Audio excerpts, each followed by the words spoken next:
uploaded later. It's doing it. It says it's starting, has all the buttons pressed, but it doesn't say that we're actually there. This is awkward. There we go. Now we're live. We just had to restart it twice and complain. Good evening. Welcome to Anchor Church. I repent for complaining. We're not supposed to do that. We're supposed to be joyful in all things. I complained joyfully, I guess, didn't I? We made fun of it. It counts. That is the same thing as righteousness. Oh, I'm not sure. I taught on righteousness 6 times today at school to 6 different small groups, and I'm not sure, even based on my own teaching, if that qualifies. Welcome to Anchor Church. Glad you're here if you're in the room or if you're online. We had a little bit of trouble connecting tonight, so I apologize for a few minutes late. But here we are, continuing our series on the parables of Jesus. We're doing them simplified, and I'm not going to give the whole spiel again. This is the 5th or 6th one we've done. If you want to understand what's happening, if this seems strange and different to you online, go back and watch one of the previous installments. And if you just watch the first 2 or 3 minutes, it'll explain what we're doing and why this looks and sounds a little different than what you used to. Tonight, we're going to be in the book of Luke, if you haven't found that address yet. We're looking at Luke chapter 7. We're going to read verses 36 through 48. But what I'm going to do is read verse 41 and 43, or 41 through 43 first, and then we'll catch the other ones around it as we go. And that's the only scripture we have tonight. So those of you that are online that like when I list all the scriptures off and go, where are the other 91 verses he normally uses? Tonight, this is it. Just the parable and the surrounding context. So while you're looking for that, we'll get business out of the way. If you're online and what we do ministers to you and you're interested in contributing to what we do here and supporting that, you can do it through Tithely. Everyone else here has an opportunity to give, so don't think I'm just asking you for money. Honestly, this is the most awkward thing that I do, but people need to be given an opportunity to give, so I have been told. And so we have a Tithely account. If you're concerned about where that money goes, we are a legitimate 501c3. We're a nonprofit. We're an actual church with a physical building and a congregation around us. Maybe one day people will be not bashful and they'll just come parade by for you so you can see that they're here. And or I'll just turn the camera around and not tell them. But at any rate, you'll get a tax receipt for anything that you donate to us. It's all tax deductible, which at this time of the year I know is important to people. Also, all of that money, it doesn't go to give me a salary. I don't draw a salary from the church. All of that money actually goes into keeping the lights on, the internet connected, and doing the outreach ministry that we do to reach people in our community. So other than basic operating expenses, all of the money actually goes back into the kingdom in some shape or form. So that is that. That being said, I'm going to pray, and we'll get started with our message this evening. Lord, I thank you tonight for the chance we have to come together and to read your word and to hear from you. I'm glad that we serve a God that actually comes to where we are and speaks to us in a language that we can understand. I pray that you'll help me to speak well on your behalf this evening, Lord, that your spirit would be present here, that you would open hearts and minds and hearts and minds and spirits to hear what it is you would have me say this evening on your behalf, whether they're in this room or whether they're watching from somewhere else. Let us learn what you want us to learn. Let me say nothing more and nothing less than what you have in mind. And let us leave here changed and able to apply what you've invested in us for the sake of the kingdom. In your name, amen. So tonight we're looking at the parable of a moneylender. Jesus tells a couple of different parables about money lenders, but this particular one out of the book of Luke happens at a time when Jesus is having dinner at a very important person's home. And that person, we find out, doesn't see himself or the ministry of Jesus quite clearly, and we get a parable as a means of addressing that person's situation. So we're going to talk about the parable itself and what it means, which is fairly simple, and the surrounding circumstances and what we should notice from that. To understand the parable, we really do need to see the circumstances here. I know I've spent a lot of time talking to you about the previous couple of parables. We looked at what's going on and who are the people present. This is a smaller group of people, but I think the context here is probably the most important of anything we've looked at yet in this series. Something we need to understand before we even read what's happening here is who are the underclass in the Bible? Who are we talking about? In biblical times, when we talk about an underclass of people, we're talking about people who are financially poor. We're talking about people who are chronically ill. Generally, even people who were well off but who were very sick were considered unfortunate and were looked down upon. We're talking about people who would have been, we would call them today disabled, people who are lepers and have diseases that can't be cured, who are blind and aren't able to function as a result. Also, people that are emotionally unstable, they were also labeled as having a spiritual problem. And some people genuinely did have demonic possession going on or spiritual oppression. And some people, they simply didn't have a diagnosis for something like mental illness or for instability. So that would have been these people. In this group of people that are underclass, we also would have had widows, orphans, and political refugees. So women who don't have a man in their family to take care of them, children who have lost their parents and who are under 30 years of age, and people who have come from other places, fleeing governments that have treated them poorly, but who aren't legitimate citizens of the land that they're in. A lot of these people tended to gather in large cities because there were lots of people there and there was a way they could make a living. They were able, in most cases, to beg. But there were a few other situations. They ended up in these large cities because there were lots of resources, there was lots of leftover, lots of overflow, lots of abundance, at least in the terms of the time that they're living in. And since they couldn't make a better life for themselves generally, they still, even though they were in this big city, they didn't have any more money. The big cities didn't necessarily have government programs to help poor people. And they didn't have, obviously they're there because they have no family to care for them, and they didn't know any important people that could help them. So they went looking to strangers in heavily populated areas to help take care of them. Most of them, when they arrived, they provided for themselves by begging. When begging didn't work, often this group of people resorted to stealing. Occasionally, you would have someone who was trying to do the best they could, and they would end up doing things like odd jobs. And when that didn't work out, if they were still determined to try and do it right without having to beg or steal, you have people who would end up selling themselves as slaves. That took on several different forms. As you're aware, I'm presenting this to you the way I would normally present it to students I teach. So I will say this as delicately as I can. Some people sold themselves as slaves for short-term pleasure of other people, and some of them sold themselves long-term for manual labor. They would say, I'll come work for you in exchange of this large sum of money that I need. And oftentimes the large sum of money to someone who didn't have anything but their own work to help them out meant that they would work long term, years at a time. Oftentimes they'd be in debt to the person they worked for their entire life. Slavery, when we talk about it in scriptural terms, was different than what we know of now, where someone's taken against their will. It was often an opportunity that someone had, unfortunately, to have to sell themselves and their abilities in order to survive.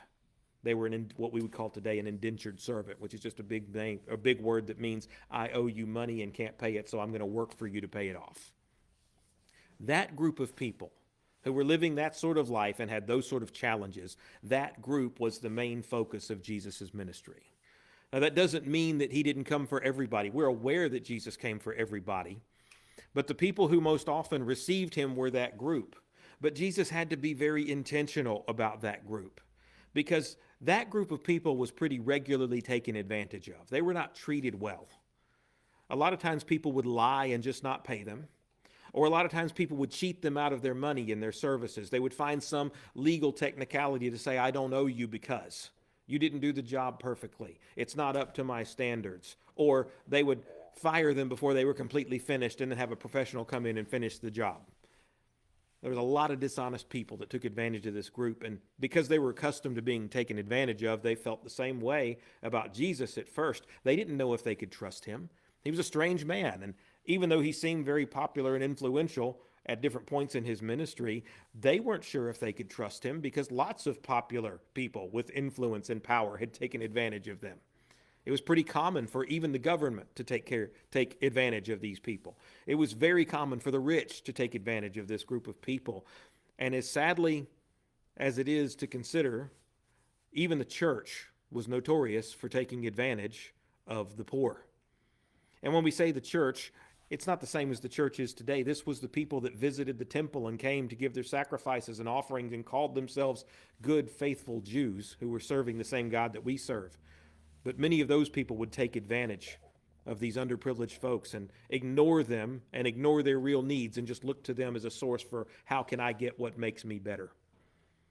In a lot of ways, what we're describing is not very different than the world we live in today. It looks different in the way it happens, but the same things take place. The fact that Jesus seemed to really, truly care about this group of people made him a curiosity. It made people wonder about him. It made especially the poor that he was spending so much time with go, there's something different about him, because he seems to mean it when he says he wants to help. He actually seems like he's going to do what he said, and he actually does follow through. I heard he actually took care of my friend who was sick. I heard he actually took care of the needs of the people that came to him in the last town. That was strange. That was part of why so many of those people came to see him, because it was unusual for someone to care. So part of why the church rejected Jesus, and part of why the government rejected Jesus, was not because they thought he was a terrible person, but it was because he cared about the people they refused to care about. Again, sometimes not very different than today. But that was the ministry of Jesus, and these are the people that he ministered to the most often. And this is important to understand as we look at this parable and we look at this story tonight. Jesus ministered to these people. Though he came for everybody, he spent a lot of time around undesirable people who were poor, sick, and not very important even in the eyes of the government or the church. You look at verses 36 through 38 of Luke chapter 7, and I'm just going to paraphrase these for you. Feel free to read them if you'd like to. I'm just going to kind of summarize what those verses say really quickly here. There's a Pharisee named Simon who invites Jesus to dinner. So Pharisee's a fairly important person, and he invites Jesus to have dinner at his house. Now, this is a big deal because for an important person to invite someone else in, they must view that person as important. So he says, I see something valuable about Jesus. I want him to be at my house. So he invites Jesus to dinner, and he invites some other friends, other people who are also important. And a lot of these people, we'll find out as we look at the story, were people that Simon either wanted to impress or people who had an interest in Jesus and asked for the opportunity to be there. And while Jesus is there at dinner, there's this woman who comes into the Pharisee's house, a woman who has absolutely no business being there. She had no invitation, and she wasn't the kind of lady that Simon would have invited. She just barges in and interrupts this dinner party, and she starts to put really expensive, good-smelling oil on Jesus' feet.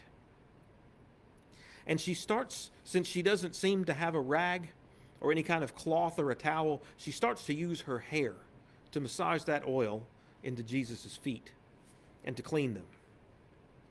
The men look at her and realize that she's one of these poor people that the Pharisees said we're not supposed to have anything to do with. We want nothing to do with these people.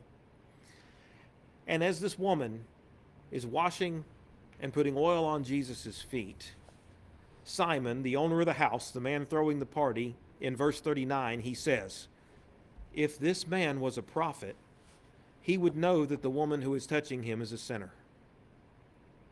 Basically, Simon says, Jesus, if you are who you say you are, you should know better than to let these people be anywhere near you. And Jesus, as you can imagine, has something to say about that.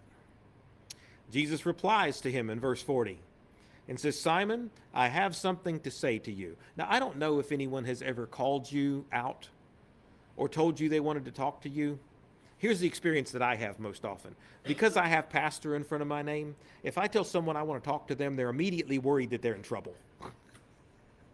And it's so rare that I'm upset with anybody. Most of the time it's like, can you help with the thing that we're doing? But I have had to learn to ask in a different way to speak with people because they're always worried, what did I do wrong? Why do we have to have a meeting? Why are you calling me? I've been on the receiving end of that myself. My parents, a pastor that I had, someone I look up to, calls my name and says, I've got something I want to talk to you about. Usually that causes us to perhaps get very proper, maybe get very reverent. All of a sudden things become yes, sir, or absolutely. Please tell me what would work for you. I'll do anything I can. Yes, I'll be there. Simon misses this somehow. Jesus says, Simon, I have something to say to you. And if you look at the original language, Simon uses a very casual, very informal response when he says, okay, teacher, say it. Already something is not quite as it should be. Now let me give you a bit of caution here when we start talking about Jesus speaking to us. We would all love to hear from Jesus, but be careful when you ask God to speak to you, because he has a habit of doing it. In fact, he's talking all the time, and he's hoping people are paying attention. He wants people to pay attention. In fact, he expects people to pay attention. And when you specifically say, Lord, will you speak to me and talk to me? The odds are he will. And it's not always going to be to say something that you wanted to hear. It's not always going to be the answer to the question that you asked him. It's not always going to be the response that you wanted. Simon completely misses it because Jesus says, Simon, I got something I want to say to you. And he's like, all right, tell him, just say whatever. Glad to hear it. Come on, talk to me, Lord. Simon thought he had nothing to worry about and everything was fine. He's actually hoping Jesus is going to encourage him or tell him something great about himself or compliment something that's happened at dinner. But Jesus was about to show him something very different than what he thought he was going to get. Jesus was kind, but he was very direct and he was very honest. When you ask the Lord to speak to you, he will be the same way. He will be very kind. He will be very honest. He will be very direct. And he will talk about what matters to him, not always what matters most to you. This is where we get the parable. The parable of the moneylender we find in Luke chapter 7, verses 41 through 43. Let me read these to you. Jesus said, there were two men. Both men owed money to the same banker. One man owed the banker 500 silver coins. The other man owed the banker 50 coins. The men had no money, and they were not able to pay their debt. Take note of that tonight, because that's going to be important, and we'll come back to it. Both owed money. Neither one could pay. The banker told both men that they did not have to pay him. And then Jesus asks the question, which one of these two men will love the banker more? Simon answers and says, I think it would be the one who owed him the most money because he was forgiven the most debt. And Jesus said to him, you are absolutely right. Now, we don't have to be super smart people to understand what just happened. It's a very simple parable with a very simple explanation. We must always be grateful for what God has done for us. Because the more you've been forgiven, the more you have to be grateful for. The more you have done that Jesus has looked at you and said, I have paid your debt. Come be with me. I've got it covered. Then the more we have the more we have to be grateful for, the more our love for the one who forgave us should be. That's just common sense. That doesn't take a whole lot of deep Bible study to figure out. It's pretty straightforward, but there's a whole lot more to it when we look at the whole story. We talked about this group of people that Jesus spent most of his time mentioning, or most of his time ministering to. And now we're going to find out what's really important to Jesus because of how Simon responded when one of these people showed up in his house. Remember, Simon is a Pharisee. He's supposed to be one of the people who understands Jewish law. In short, he should understand what's important to God. He shouldn't need a refresher course or to be taught this for the first time. It's his job to teach other people what God says and what's important to him. Simon already knows enough to say that we should be grateful for what God's done for us. We know that we have made sacrifices and he has accepted those instead of calling for our sacrifice. He was offering forgiveness to his people even in the Old Testament, simply in a different way than we do now. And Simon knew that forgiven people are supposed to be grateful. But Simon has started to take for granted what God did for him. Simon has forgotten to be grateful. And worse than that, Simon doesn't realize what he's forgotten. He has this conversation very casually with Jesus because he doesn't realize he's made a mistake and he thinks he's got nothing to worry about. And because Simon doesn't realize his mistake, Jesus keeps talking. This is kind of the opposite of what we expect. I think sometimes we think, I've screwed up, so God's not going to talk to me anymore. Oftentimes, if we have made a mistake, Jesus cares so much, God cares so much about you, that he will keep talking to make sure you understand. A lot of times we say, God's not talking to me, when what's happened is we've stopped listening because we've just assumed, oh, I made a mistake and now he's not got anything else to say to me. Jesus keeps talking. This happens to us sometimes, like it did to Simon. We get used to the good things that we have going on in our life, and we start to forget what it was like to not have them. A lot of people, thousands of people across the country today, I'm one of them, is finding out what it was like before we had these. Because there's a massive cell phone outage with Verizon if you have them right now. And for part of the day, I was affected by that. And this thing that I use for so much, for a calendar, for texting, for working, for communication with people, even while I'm at school or when I'm here, it became a brick. The only thing useful I could get this thing to do was play music in the car for me on the drive home. I couldn't make phone calls, nobody could talk to me, and I was annoyed. And I was so annoyed, I even managed to annoy my wife and some other people around me because of how annoyed I was about it. We forget how good we have things, and we forget what it's like to not have them. We do this with the Lord, too. We sometimes get so used to being forgiven that we forget what our life felt like before we were free and before we didn't have worry and stress that comes from living in sin and doing things wrong and having to figure out for ourselves what's going to happen in our life. We forget. And then when things aren't perfect and don't go well, we start to have bad attitudes, like I got on the edge of one about this today. We start to have bad attitudes, and we start to find out how entitled we are. We think we deserve the good things that God gave us, and we think we should just get to have them whenever we want them and use them however we want to. We almost think we deserve everything that the Lord did, but it was a sacrifice he didn't have to make. And when we get to that place, we do the same thing that Simon did in this story. We forget to be kind to people who are the way we used to be. Sometimes the people that we forget to be kind to, we were even worse than they are right now.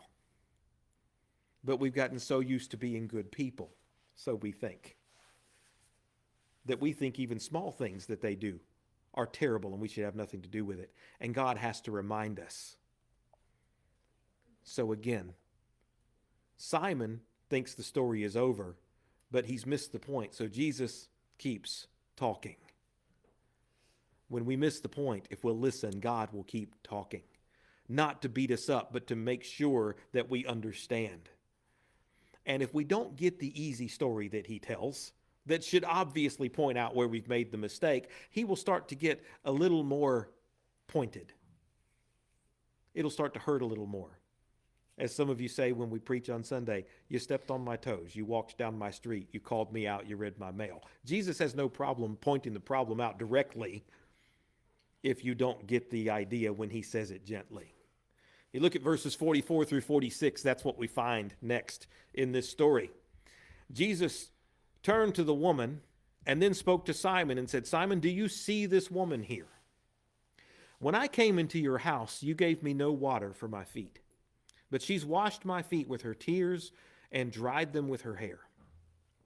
You did not greet me with a kiss when I arrived, but she has been kissing my feet since the moment that she came in. You did not honor me by giving me any oil for my head, but she has rubbed my feet with her sweet-smelling oil. What's Jesus really saying to Simon here? It's not just as simple as, look at these nice things she did for me. Jesus is pointing out to Simon that Simon has made some mistakes. Even while Simon has thrown this great party, and he's a very important man doing a very important thing with a very important guest, now he's pointing out something. He says, Simon, there's some basic courtesy that you have not provided me. If you're so important and I'm so important, you've missed a few things that you probably should have gotten right. Simon didn't have a servant there to wash Jesus' feet when he arrived. In fact, didn't wash Jesus' feet or anyone else's who came to the house. That's a big deal. We've talked about washing feet before, but in case you've never heard that, what that's about, that was generally done by a servant in the house because when you walk through the desert, what happens?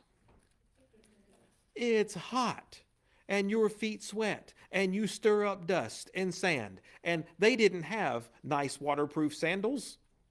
They were open to the air like everything else. And when dust and dirt get stuck on your sticky, sweaty, stinky feet, it cakes up on there. These people may have walked miles, or they may have just walked a few blocks to be at Simon's house. But no matter where you walk, if you do it during daytime hours in the desert, your feet are gross. It was generally a custom that you would have at least have a towel and a bowl of water at the door so that you could clean your own feet. But if you were really important and really doing things well, like an important person like Simon should have done, you would have had a servant there to wash the feet of the people who came in, to take off their sandals. Do you know how refreshed you feel when you're clean after you've been hot and sweaty and dirty? Common courtesy would say it's refreshing after a long trip to clean you up. And Jesus points out to Simon, I came here to an important man's house to be treated like an important person, not because I expected it, because Simon, you said I was an important guest, but you've not taken care of me the way you would take care of your next door neighbor or an ordinary person that came in. You've missed something. He also says, there was no kiss given to me when I arrived. Now, we don't kiss each other to say hello very much anymore, unless you're French, and even then it's still a little bit weird to us. We don't think about kissing as a hello, but what Jesus is saying is, you didn't greet me properly when I arrived. Aren't we always supposed to say, hey, y'all, welcome. Here's some crunchy sweet tea when they get to your house in the South? Isn't that how we're supposed to treat people? You may not do that if you're watching from somewhere else, but in the South, we call that Southern hospitality. We welcome you to the house. We probably shake your hand. We may give you a hug, even if you're not family. And then we find you a nice place to sit. We make sure you've got something cold to drink. We'll help you carry your stuff in the house if you've got things to bring in. Jesus is saying, you didn't welcome me properly into your home. You didn't refresh me, and you didn't even say hello the way you should properly welcome someone in. Then the third thing he says is, no one anointed or refreshed me with oil. One of the other things you do when someone shows up at your house, at least in this part of the country, one of the first things that you're supposed to do is say, can I get you anything?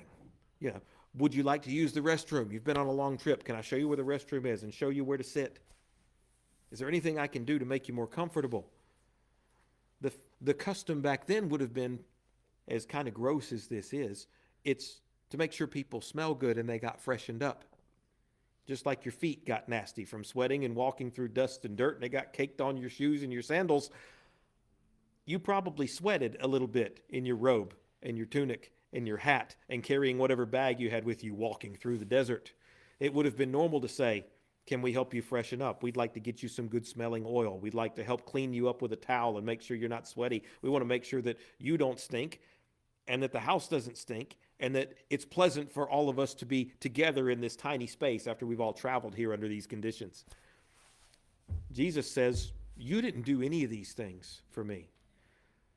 Jesus is polite about it, but Simon didn't get the point from the parable. So Jesus had to point out as nicely as he could, Simon, you've been rude and selfish with your invitation. You've been a terrible host. What's that got to do with me? What's that got to do with you and with us? The truth is we do this a lot. We will invite Jesus to participate in our church service. We will say, Jesus, come and live in my heart. Jesus, come be part of my home.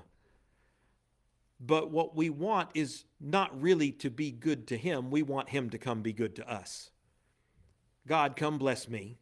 God, come heal me. God, come forgive my sins. God, help make me rich. God, give me a good church service this morning. God, let the worship team sing my favorite song so I can enjoy it today. God, let the snacks be good before service starts this morning. We invite Jesus to come and do good things for us, and we forget to be a good host and give him what he deserves for coming. In this story, none of the basic needs of the guests had been met. Simon ignored every basic courtesy from the day, and he didn't have what we in this part of the country call Southern hospitality. I don't know what you call it elsewhere in the world, but he didn't welcome him properly into the place. He just wanted Jesus to show up and be important so he could show his guests, I'm an important man, important enough that Jesus came to see me. And it's not that Simon wasn't fancy enough. Jesus is not asking us to be fancy and special and get everything perfect. What he's telling us is that Simon didn't even do the bare minimum. Those three things. Hey, nice to see you. Let me help you get refreshed. Can I get you anything? The bare minimum didn't even get done, but Simon made sure to make a big deal out of inviting important people to know how important he was because Jesus came to his house for dinner. Simon was trying to use Jesus' importance and power to make himself look good, and he ignored every opportunity that he had that night to make sure Jesus got the honor that Jesus deserved. We should never miss an opportunity to honor God.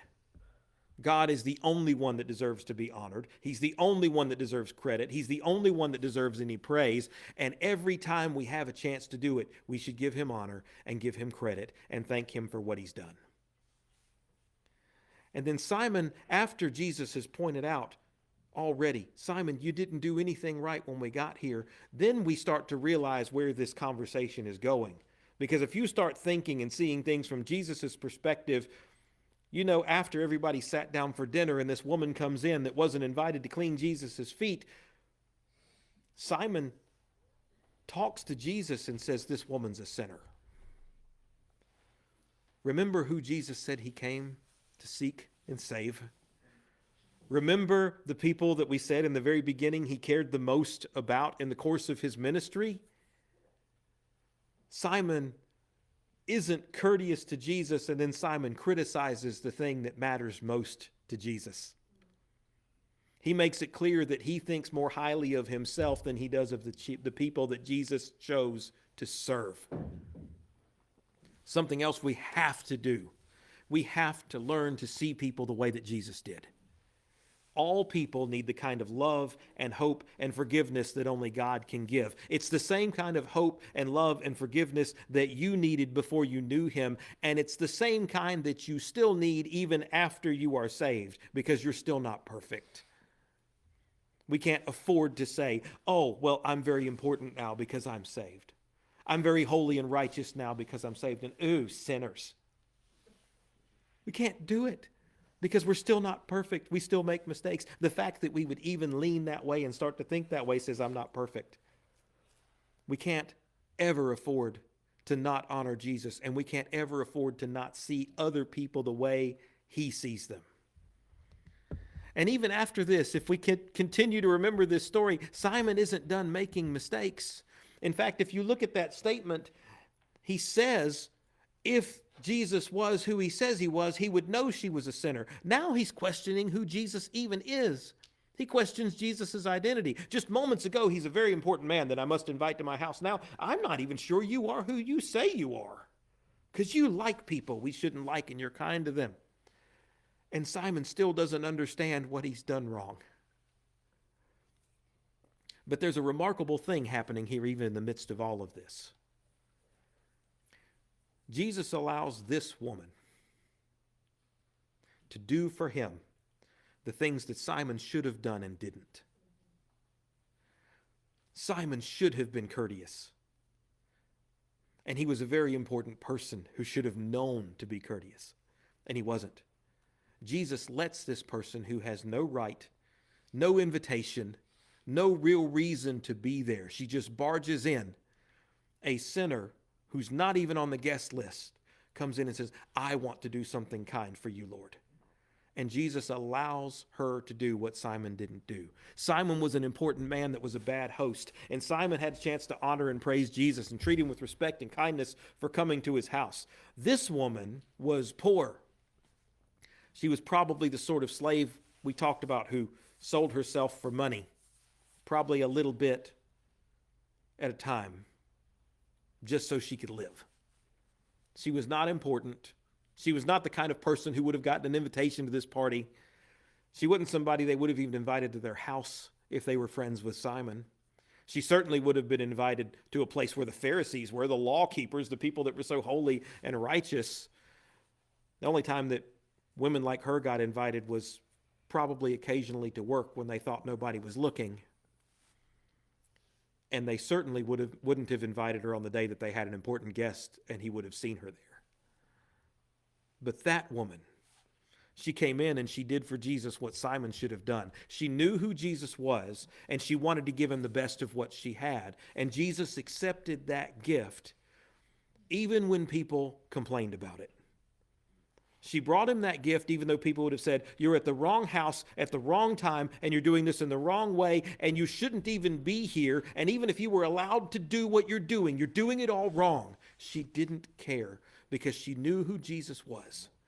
And Jesus didn't care either because he accepted the gift of the person who knew who he was and wanted to do what should be done. Jesus accepted her gift because it was exactly what Simon and everyone else there should have done for him. See, none of us is any better than anybody else in God's eyes.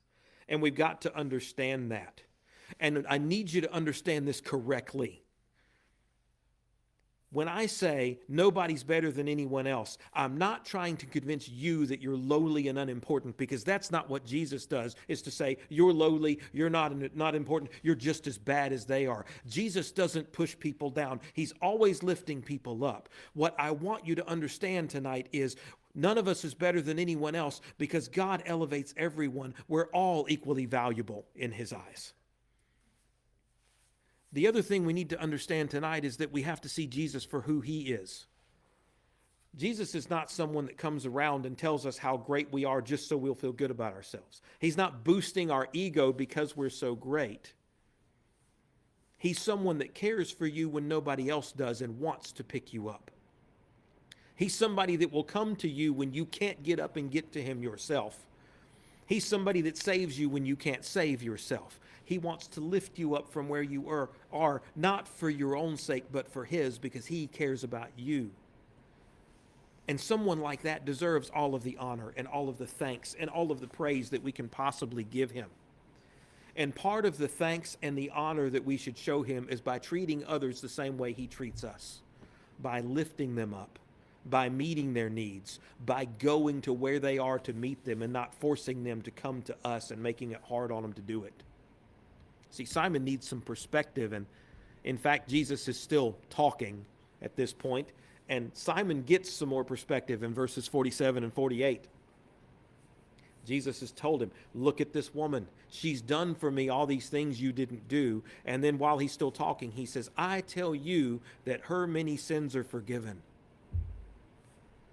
What that would have meant to Simon is, I have given her a status that's just as important as yours from my point of view. You think you're so great because you know the law, but I've done the same thing for her even though she knows nothing. Keep reading. He says, this is clear because she showed great love. And people who are forgiven only a little bit will love only a little. And Jesus says to her, your sins are forgiven. Jesus forgave Simon for his lack of hospitality. Jesus doesn't once look at Simon and say, you're a bad host. He just points out, here's some mistakes you've made where you could have done better. But he still forgives Simon. Jesus doesn't call him out, and he doesn't roast him, and he doesn't embarrass him even in front of his guests. He does tell this story. He does point some things out, but he doesn't say, you failed to do these things. In fact, why a lot of us miss that in the story is because what Jesus does instead is he says, hey, Simon, these things didn't get done, but she did them for me. They still happened to me the way they should, and they still happened in your house, and they still happened when you invited me. They just happened in a way you didn't expect them to. They happened in a way that got me to teach a lesson that lifted everybody in the room. Jesus forgave Simon for his lack of hospitality. And in fact, if you think about the fact that there's other guests there, all those other guests know that somebody should have washed their feet and should have welcomed them and should have helped them be refreshed when they got there. And there's a good chance if they're like some of us, because even though we have Southern hospitality, when you're not looking, people in the South are really bad about saying what they really think. You know, he didn't wash my feet when I got here. I don't even know if he's got any sweet tea in the refrigerator. I'm sure he didn't offer me. That's why he didn't give me none. You know what? I bet he's too poor to afford sugar. As silly as that is, we have conversations like that behind people's backs. And I'm sure that the guests there were just as aware as Jesus was of what Simon had done wrong. While they were gossiping and talking about what he did wrong, Jesus was trying to find a way to elevate the situation, to lift people up. Simon still got forgiven. Jesus was still honored in his house. Simon made the mistake of not showing the kind of love and respect that he should have. Simon didn't even acknowledge what Jesus had done because Simon wasn't aware of his own faults. And all Jesus did was try to point out, hey, you still need what I'm offering everybody else. Jesus didn't demand respect for himself, but he did call Simon out when Simon disrespected the woman that represented who he came for. That tells us an awful lot about Jesus and an awful lot about who we should be and how we should behave. Jesus didn't demand, oh, because I'm Jesus, you should have done nice things for me. He forgave that and let it go until the moment came that Simon said, oh, this person that you love so much is terrible. Now Jesus says, I have a problem. This woman demonstrated her great love for me in the way that you should have. I forgave you for your lack of courtesy. Now I'm forgiving her for her sins, both for her sake and to remind you of who I am and what I came to do. We've got to always honor Jesus when we have the opportunity. We shouldn't ever disrespect people that are giving him honor, love, and praise either. And we're bad about that sometimes. Gosh, I wish she wouldn't pray so loud. Why does she always have to sing like that? Oh, she's lifting her hands up in the air. Do we even do that here? Is that okay? We can't ever disrespect people that are giving God honor, love, and praise in the way that it's in their heart to do it. God forgives everybody that repents and believes, and God receives honor from anyone that will give it to him. In the parable that Jesus tells, we see a banker and he forgives both debts. He wipes them both out and tells both of them they don't have to pay. At dinner, we see Jesus forgive Simon for his lack of courtesy, which seems like a pretty small thing, and he forgives all the sins of this woman, which we could say probably look pretty big to us. The only thing different in the two people, even though Jesus did the same thing for both of them, is their attitude. And the need for an attitude adjustment also applies to us. See, good people, and we know nobody is good. Jesus tells us that. That's a whole different lesson. I taught it earlier in the summer when we were doing our outreach, but none of us are really good. But when we start to get the idea that we're good people, we're good Christians, and we try to do everything right, and we try to be decent to others, and we try to have hospitality for people. When we start to think of ourselves as good people, we have a hard time with two things. The first one is we forget what it was like to be forgiven much. I'll say that again to get it right. We forget what it was like to be forgiven much. People that have been forgiven, at first, we always realize we have a lot to celebrate. I've never seen someone truly be forgiven for their sins and be like, oh, that's pretty good. You want to go to Denny's? Like, it's never just some sort of a casual, flippant response. People have a huge emotional response and a huge spiritual response because they're aware of what's just happened for them. In the beginning, we realize there's much to celebrate. But as we start to live that way, sometimes we forget. Sometimes we get used to what we have. I used this as an example earlier. We forget what we have, and after we've been with God for a long time, we forget what it was like before we were with him. We forget how big a deal it was what he did for us, and we stop being so excited. And then we even start to think those people that are new Christians that just got forgiven, we start to think that the way they behave is a little bit silly, and they're a little bit too much, and they're a little over the top, and they're a little weird, and maybe they should calm down. Good people sometimes forget what it meant to be forgiven much. And that's unfortunate because the second thing that happens when we think we're good people is we forget that the little debt of our little sins is just as impossible for us to pay back as the big debt of our big sins. There is no sin that is tiny enough that you could pay for it and take care of it yourself. It can't be done. The reality is, no matter how tiny or how few or how short your list of things you've done that upset God might be, you've still been forgiven much because there aren't any little sins, because you can't forgive yourself and you can't do enough to be forgiven on your own, even for the tiniest thing on your list. No matter how much or how little we owed, it's still more than we could pay. The real difference is our maturity and our attitude. The real difference is our level of self-awareness when we stand in front of a holy God. If you stand in front of a holy and mighty God and think, I could have done a little of what he did, something's out of whack with you. We see this with the people that were lent money. Both of them couldn't pay it back. Even the one that only owed a little bit. 50 pieces of silver was not a whole lot. I had a conversation with someone once. We were talking about insurance. And they were someone who had a lot of money and had very good insurance and wouldn't have had problems paying a big insurance bill if something happened.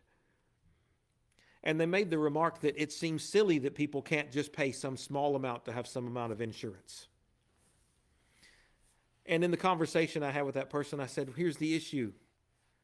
That $200 a month for a premium for you doesn't seem like very much, but that $200 for someone like me is just as impossible as if you gave me the whole $1 million bill for falling off of a building and breaking every bone in my body. If you don't have it, the small amount is still an awful lot.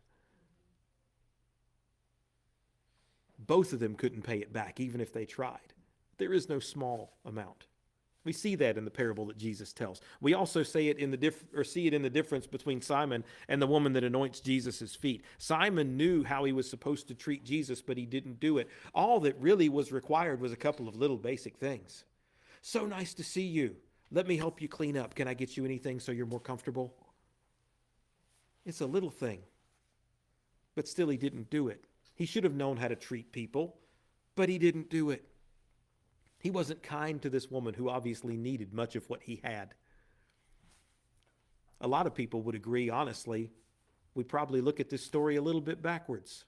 We think about all the sins of the woman who came in and the kind of life that she lived and the kind of person she must have been and think she has the big sins. But the truth of the matter is, when you know the right thing to do and don't do it, most people would agree that that's a bigger problem than someone who recognizes what they did wrong and is really sorry.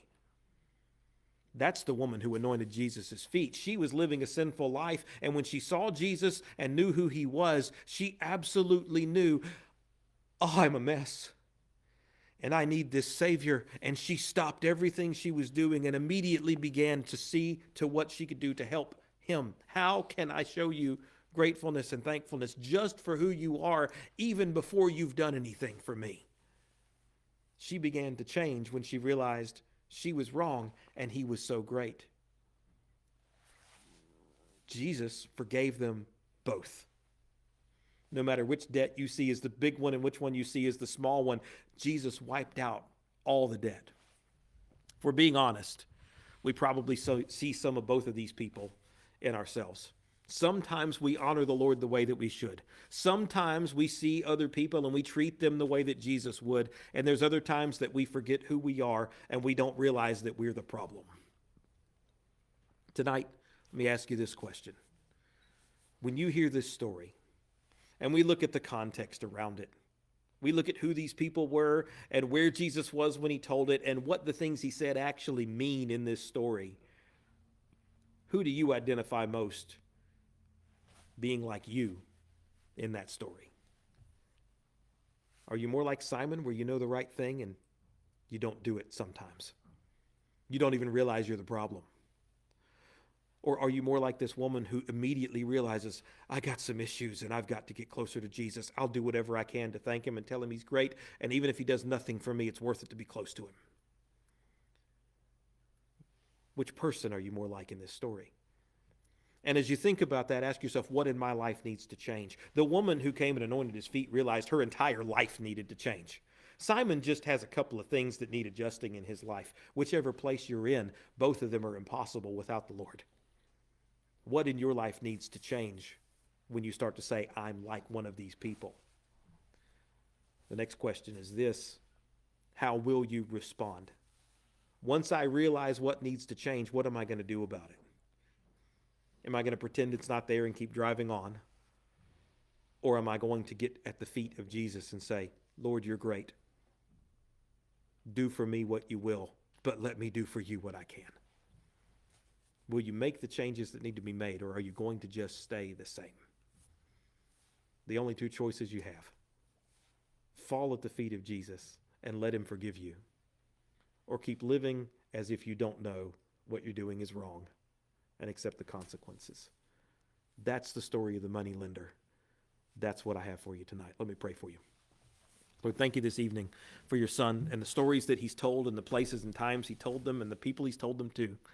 Thank you that we get to read them today and see them from your perspective. I pray that your Spirit would work in our heart through this story in the same way that it would have worked in the heart of Simon, in the heart of the woman who was there, in the heart of anyone else who was present that was watching and listening. Lord, help us remember that we've all been forgiven much. Help us remember that even the little things we were forgiven is quite a lot, and that only you could have done it. Help us remember to give you honor in the way that you deserve every single time we have the opportunity. Thank you for forgiving all of us equally. Thank you for lifting us up instead of beating us down even when we've made mistakes. Thank you that your encouragement is constant and that you're always telling us how valuable we are to you and making it easy to get to you, to give you the honor you deserve. Show us every chance that we have to do that in the week that we have between now and the next time we're together. Keep us safe until then, and show us all the places where we can get closer to you. In your name we pray. Amen. Thank you, guys. It's good to see you tonight. I'll see you again soon.